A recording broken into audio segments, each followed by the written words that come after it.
1947 میں 180 مدارس تھے. آج D G I S P R کی پریس بریفنگ کو کوٹ کرتے ہوئے میں کہہ رہا ہوں کہ 32,000 سے زائد مدارس ہیں. ٹھیک ہے, 180 اتنی مشروم گروتھ مدارس کی کیوں ہو گئی سر؟ دیکھیں, بنیادی طور پر جب یہاں پر انگریز حکومت آئی, یعنی 1857, اس سے پیچھے آپ چلے جائیں تو یہ جو دورہ نصاب تعلیم تھا اس کا کوئی دور دور تک کوئی جو ہے نا تصور نہیں ہے. ایک ہی مدرسے میں علم حیات بھی پڑھایا جاتا تھا, سائنس بھی تھی, وہیں سے طبیب بھی, وہیں سے حکیم بھی, تمام یعنی کہ جو معاشرے کی ضرورت ہے وہ ایک ہی دارالعلوم کے اندر ہوتی تھی. یہ سکول کالج یہ الگ سے سلسلہ تھا ہی نہیں. یہ 1857 میں جب آپ کا گورا یہاں آیا ہندوستان کے اندر, جب اس نے رولنگ کی تو انہوں نے سب سے پہلے یہ چیز کی, دیکھا کہ معاشرے میں علماء کا ایک بہت بڑا اثر ہے.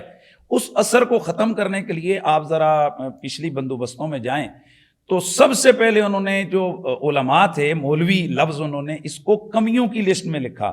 پھر جہاں فیصلے نکاح ہوتا تھا مسجد میں, فیصلہ ہوتا تھا مسجد میں, تمام کے تمام جرگے ہوتے تھے مسجد میں, اور کسی قسم کا کوئی فیصلہ ہوتا تھا ایون مسجد نبوی میں ہوتا تھا, مساجد میں ہوتا تھا. اس اثر کو ختم کرنے کے لیے انگریز سرکار نے اپنی قوت بڑھانے کے لیے یا اپنی رولنگ مضبوط کرنے کے لیے انہوں نے ٹارگٹ کیا مدارس کو.